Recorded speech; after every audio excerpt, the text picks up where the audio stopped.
And one of those testing this relationship will be Pakistan. It sees China as its all-weather friend. It sees India as its eternal enemy. The coming together of these two unsettles Pakistan, understandably. The fallout is already being seen. Pakistan's political and non-political machinery seems to have gone into an overdrive to try to derail stability in India. And we're not saying it out of the blue. Take a look at these 4 developments in the recent past and you'll know what I'm talking about. Number 1. While the meeting between Prime Minister Modi and President Xi Jinping was underway in the Chinese city of Wuhan, another meeting was taking place some 4,000 kilometers away in Pakistan. The chief of Milli Muslim League, a political offshoot of terror organization Lashkar-e-Toiba, met with a pro-Khalistani leader in Lahore. The meeting between Saifullah Khalid and Gopal Singh Chawla took place at one of the holiest sites in Sikhism, Nankana Sahib. This is believed to be the birthplace of Guru Nanak Sahib, Sikhism's first guru. This holy site was witness to the unholy attempt to form an anti-India front.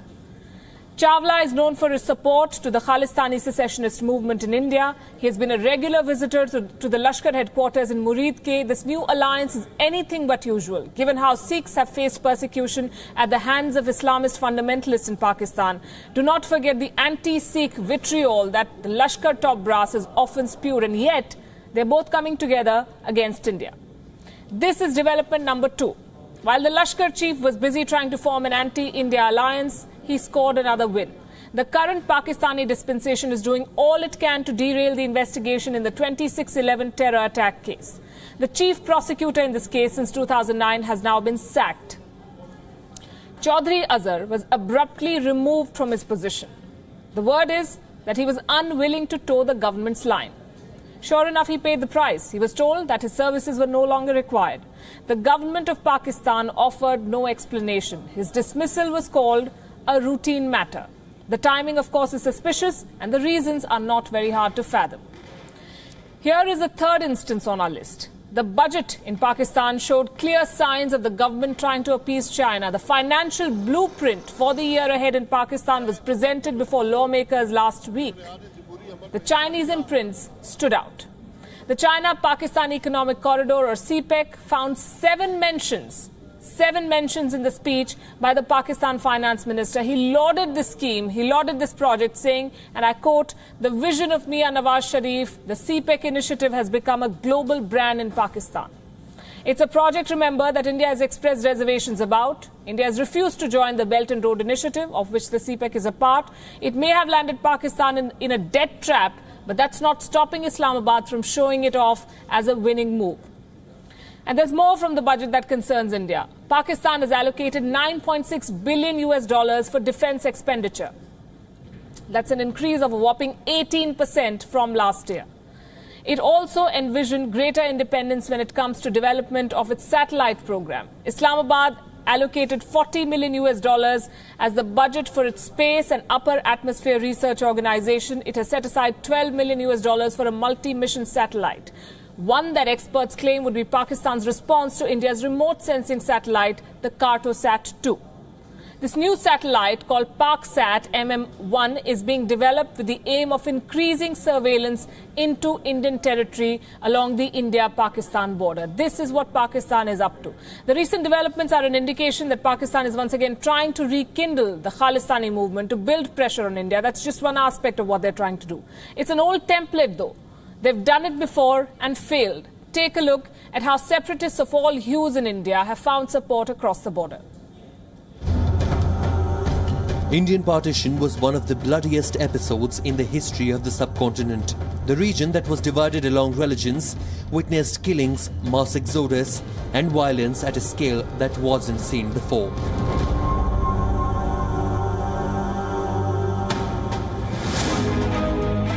While 2 nations came into existence owing to a partition largely along the lines of belief, the demand for another one went unheard.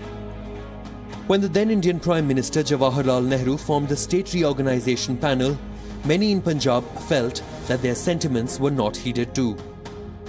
And that gave the rise to a home rule movement that demanded a separate nation-state called Khalistan.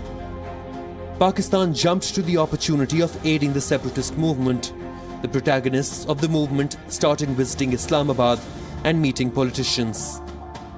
Starting late 1960s, The Yahya Khan government in Pakistan supported the demand of a secession of the Khalistanis from India, a ploy that allegedly involved other international players too, like support from the then American President Richard Nixon. Subsequent dispensations too continued their support for the movement. India alleged that General Zia-ul Haq extended unusual hospitality to the Khalistani militants in late 70s. Support poured in not just from political echelons of Islamabad, but also from Rawalpindi. The former ISI chief Hamid Gul claimed in an interview to a Pakistani channel that the Khalistani militants purchased arms and ammunitions from Pakistan.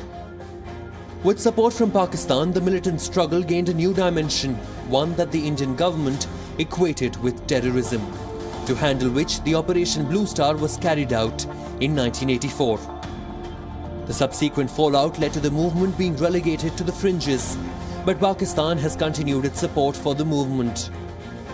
And with the newborn homie between a dreaded Islamist terrorist and a pro-Khalistani sympathizer in the birthplace of first Sikh Guru, Guru Nanak Sahib, there is reason of concern for India. Bureau Report, WION.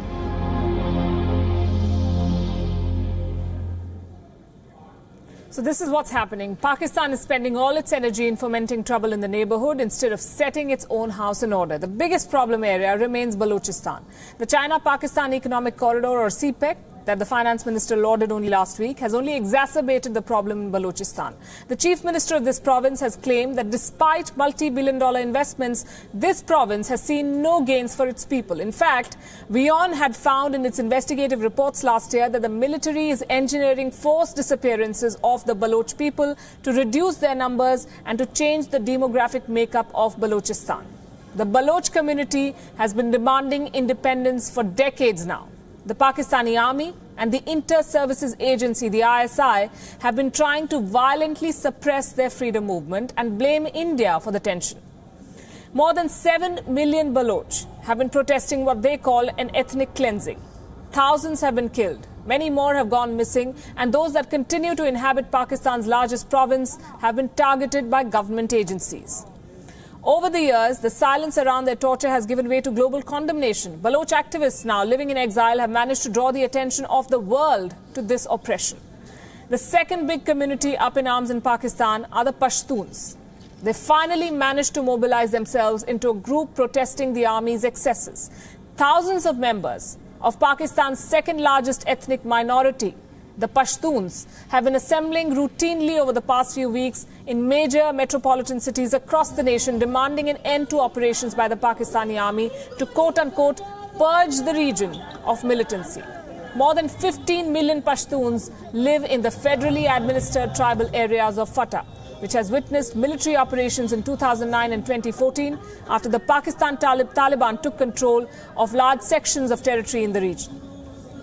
The Pashtuns claim that the cleansing operations continued till date. Instead of addressing these issues that plague Pakistan, the government, the military, the establishment is busy reviving the Khalistan movement. The more things change, the more they remain the same. And that's true not just for Pakistan, but also for Syria. Ahead on the show, we take you to the latest theatres of war in that country.